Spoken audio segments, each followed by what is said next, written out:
proponho que a gente já comece aqui, pessoal, com uma dessas histórias que, sinceramente, não tem como se revoltar, só se você tiver trocado o seu coração por uma pedra ou o seu bom senso estiver, enfim, na geladeira. Isso porque dessa vez, pessoal, 2 criminosos numa moto tentaram roubar um casal numa área nobre de São Paulo. Um dos ladrões atirou, como as imagens projetadas na tela das multiplataformas da Jovem Pan nesse momento não me deixam mentir, atingiu uma jovem que caminhava pelo local. Uma rua conhecidíssima, movimentadíssima ali na Vila Olímpia. E David de Tarso, claro, como sempre, tem os detalhes dessa mais uma história insana, mais um capítulo dessa selvageria do Brasil de 2025. David? Exatamente, Marinho. É um caso que chama bastante atenção e tem sido recorrente essa situação aqui em São Paulo.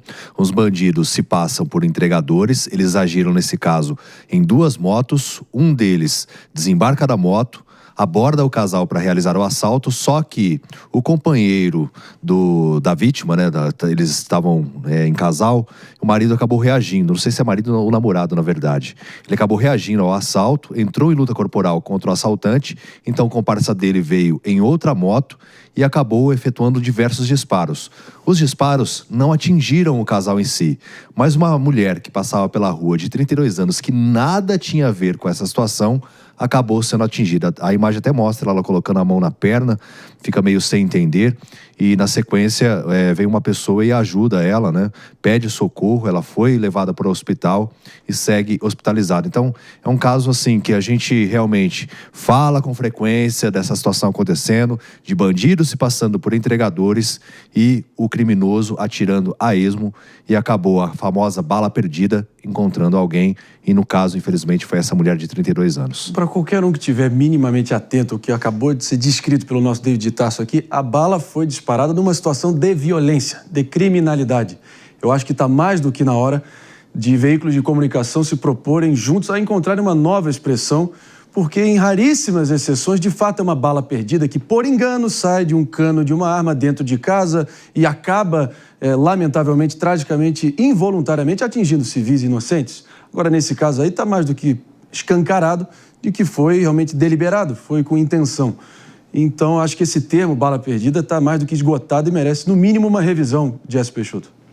Não, eu concordo. Essa bala não foi perdida. Ela foi delimitada para atingir alguém numa situação de violência dentro desse Brasil, né? E mais casos como esse são cada vez mais comuns aqui no estado de São Paulo e em outros estados também.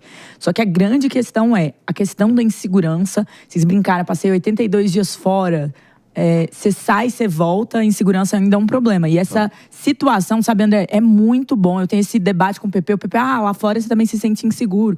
Não é verdade. O nível de insegurança é muito menor. O nível de proteção que se tem em países como Estados Unidos, em países da Europa, é muito superior ao que nós temos vivenciado no Brasil. O fato de você levar, você ser alvejado, um entregador não ser um entregador e, na verdade, te roubar, te matar. Essa é uma realidade brasileira muito frequente e precisa ser endereçada. Tem que ter um pacto público pela segurança, tem que ter um pacto de todos. Acima de qualquer assunto, para mim, hoje no Brasil, está a segurança pública. Essa é uma urgência da população.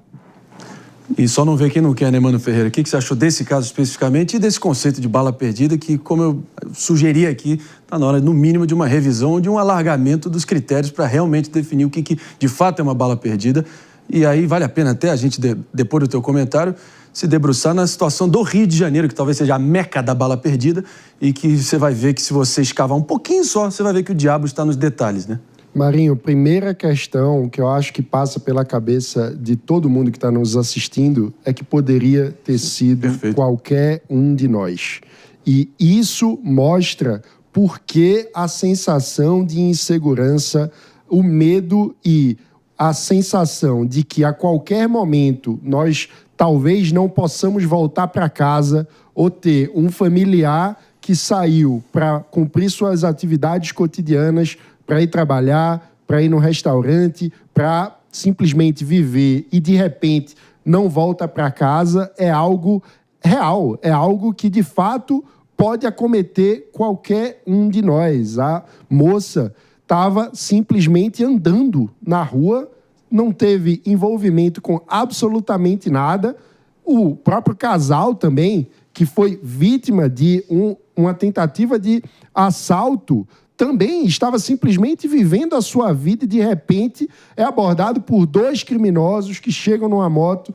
Qualquer um de nós poderia estar nessa situação. E isso mostra como precisamos de estratégias mais eficientes para combater o crime. E essa questão se conecta com a segunda.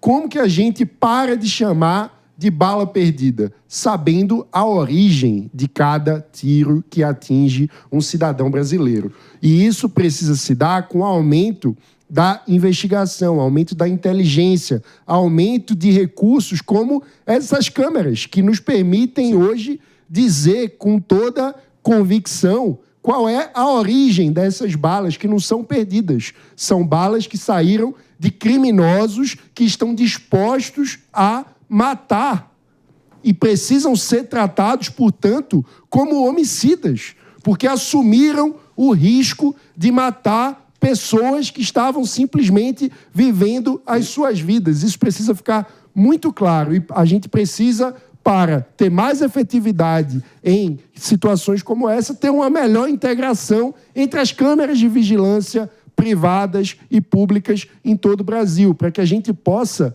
ter a identificação de quem são os autores dessas balas que atingem cidadãos brasileiros. Não podemos banalizar o atentado contra a vida humana no Brasil. Que é o que está cada vez mais naturalizado e tido como algo, enfim, cotidiano. Essa é a verdade. Agora, Rodolfo Maris, agora aqui com a gente ao vivo, especificamente sobre esse caso, né? A vítima, o casal que foi vítima originalmente, graças a Deus, enfim, acabaram conseguindo se abrigar ali num bar, ali nas redondezas, até que realmente a polícia intervisse. Mas a verdade é que o homem ali presente no casal foi quem reagiu. Tem até esse contorno interessante nesse enredo específico aqui, de que houve uma reação, eles se engalfinharam ali, terminaram no meio da rua, a arma do assaltante, de um dos 2 assaltantes, acabou sendo arremessada um pouco para longe, foi a deixa para o sujeito sair em disparada e correr, e acabou atingindo a coitada da outra mulher. 32 anos, imagina, seria mais uma tragédia precoce, absurda e indesculpável, né? Eu acho que em contextos de guerra formal, ela seria tida como o famoso dano colateral, né? Mas eu sempre digo, a gente está numa guerra civil não declarada. E dar o nome aos bois é mais do que fundamental nesse momento para a gente saber enquadrar e, assim, estabelecer as regras de engajamento e os termos que essa guerra tem que ser lutada para revidar esses vagabundos aí que estão nos aterrorizando.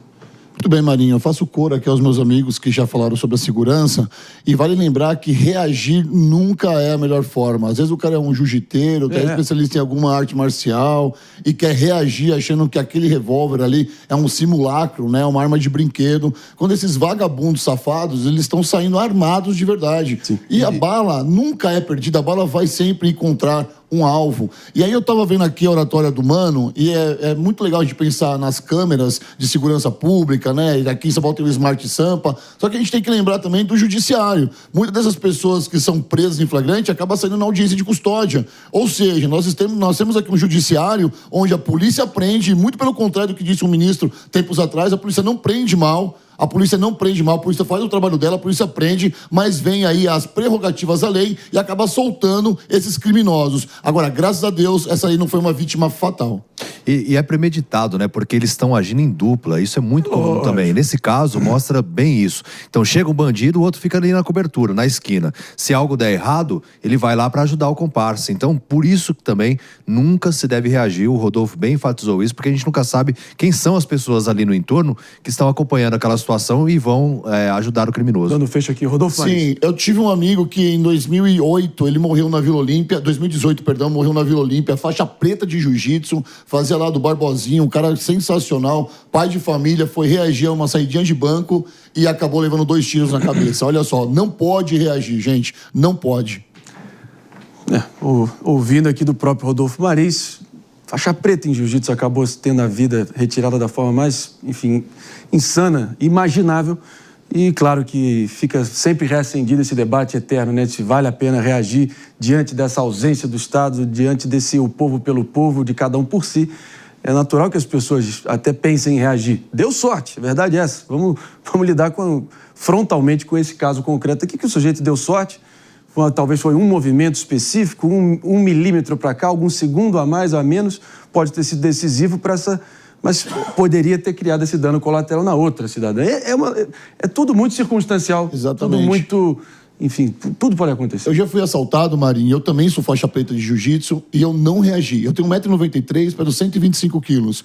O cara, pra vir me assaltar... Sério que o cara teve saudade? Não, eles estavam em 3, tá? Eles estavam em 3. E assim, e eu não reagi. Lógico. E eram uns meninos que, se eu desse de cima pra baixo, eu enterrava os dois. Mas eu vou fazer o quê? Eu não reagi. E a preocupação, depois que eu contando essa história, era: meu Deus, mas por que você não reagiu? Você é desse tamanho. Gente, não é questão de tamanho. Esses vagabundos que saem pra roubar, a adrenalina tá em outro patamar. Eles estão extremamente à flor da pele. De qualquer movimento, eles podem reagir e te matar. Pra ter coragem de assaltar o Rodolfo.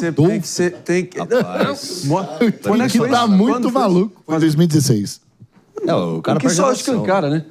Só escancara que esse grau de ousadia e de valentia desses vermes é crescente, mas vem há muito tempo. É uma praga crônica aí que nos assola todo santo dia. E é nesse clima, pessoal, que já deu para perceber que a insegurança está em todo lugar, contra todos nós, independentemente de classe social, de raça, de qualquer, enfim, status pessoal, qualquer critério ou característica pessoal, até nesses bairros considerados nobres em São Paulo, né? Vimos ali, enfim, no coração do Itaim Bibi, na Vila Olímpia, agora também, enfim, no Butantã. Os números confirmam isso, inclusive, porque, segundo o portal de transparência da Secretaria de Segurança Pública do Estado de São Paulo, foi aqui no Estado de São Paulo que 22 alianças e anéis, pessoal, roubados ou furtados por dia, aconteceram somente no primeiro semestre de 2025. Isso quer dizer um aumento de inacreditáveis e inaceitáveis 56% em relação ao mesmo período do ano passado.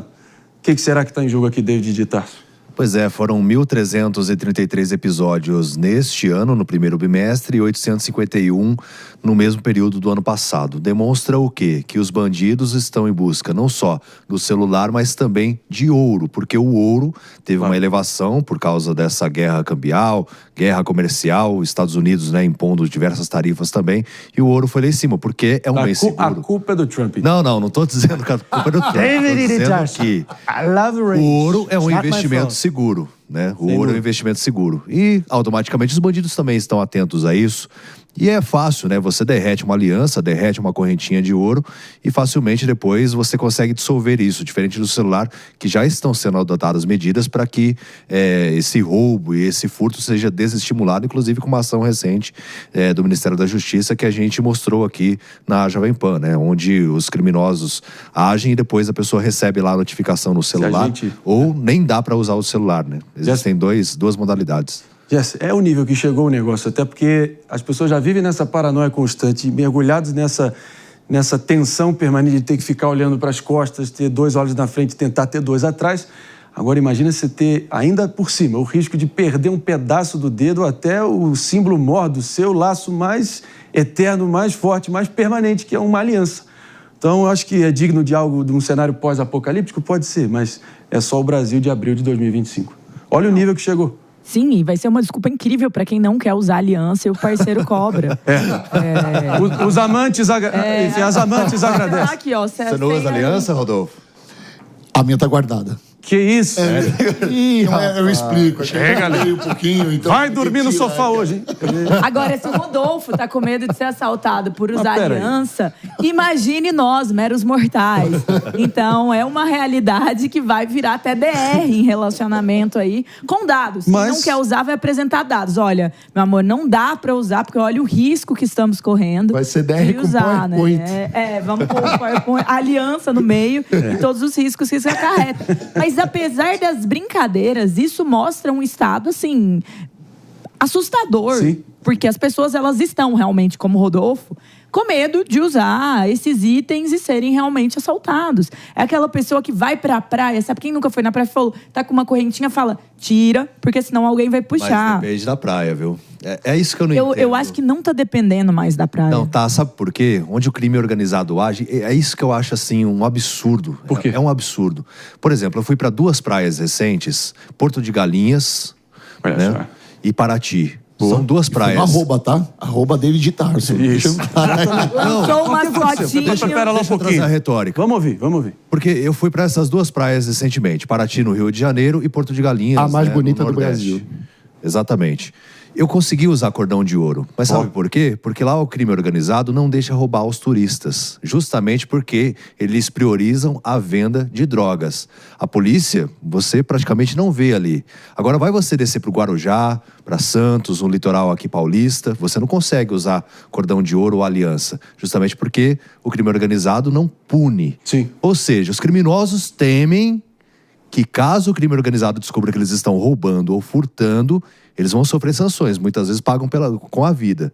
E aí, quando a gente tem onde o Estado deveria agir, não age. Então, assim, exatamente. Demonstra justamente a falência do Estado, onde você tem o crime organizado agindo para que não roube os turistas, para que eles possam ficar tranquilos, onde não há nem patrulhamento.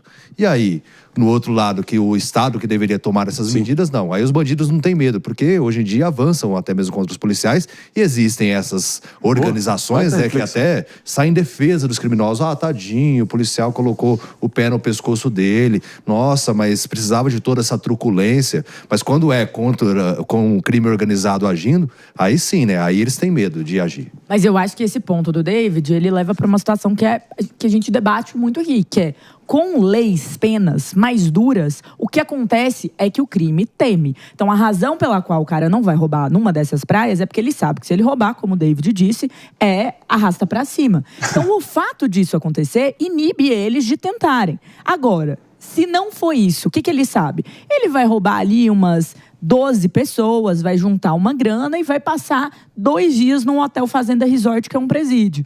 Muitas vezes com até algum auxílio, se passar, e muitas vezes até com auxílio governamental. Então, a gente precisa ter uma legislação mais dura e penas mais duras para gerar medo. Tô falando que arrasta pra cima? Não. Mas se o cara soubesse que ia pegar 15 anos, 20 anos por roubar uma aliança, ele ia pensar 2 vezes. Hoje ele sabe que isso não passa em hipótese nenhuma de 2 anos. É isso aí. Agora, são muitos casos recentes que vão se acumulando.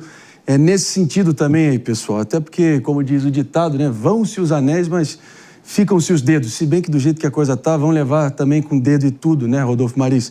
Mas a situação é tão insana. A sofisticação, o atrevimento, a ousadia é tão crescente que a Jovem Pan, jamais se furtando de enfrentar assim frontalmente e se debruçar sobre o Brasil real, todas as angústias, aflições de todos vocês que nos escutam e nos assistem dia após dia, lançou a campanha Chega de tanta impunidade, chega de tanta criminalidade, chega de tanta violência. Vamos conferir.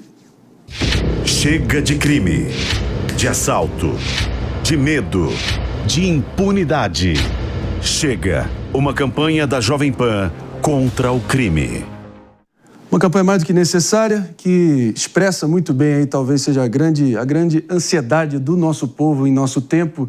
Enfim, e acho que esse é um traço da liderança ao longo da história, é saber identificar e também endereçar e propor soluções para a grande ansiedade ou grande aflição do seu povo em seu tempo. E a Jovem Pan, sempre sintonizada com vocês, está propondo essa campanha que veio para ficar, já está gerando um engajamento e uma troca muito rica e muito reveladora do grau do problema que a gente enfrenta dia após dia. Não é isso, David de Tarso? Sem dúvidas. E as pessoas podem participar de 2 maneiras, ou enviando uma mensagem no nosso WhatsApp, ou até mesmo pela hashtag Já Foi Assaltado nas redes sociais, e se identificando, dizendo qual o crime você sofreu, se foi vítima de assalto, qualquer outra violência, e a gente provavelmente vai exibir o seu depoimento aqui. Boa. E principalmente cobrar as autoridades. Já começamos uma série de entrevistas que estão sendo realizadas ao longo da nossa programação para discutir justamente quais as propostas que podem ser implementadas e dessa maneira resolver, né, essa onda de crimes que é uma das principais preocupações dos brasileiros atualmente.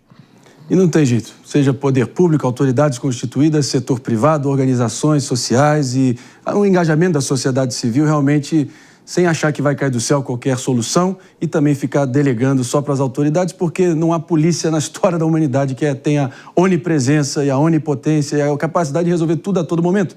Então tem que ter, enfim, canais claros para realmente que essa comunicação seja efetiva em quebrar ali na canela todas essas facções criminosas que acham que o Brasil se tornou posse deles, né? E quanto mais território, mais receita para eles. No final do dia, como o David colocou, é receita que eles querem às custas das vidas de todos nós. Então isso está na hora de reverter esse jogo e a gente vai virar esse jogo.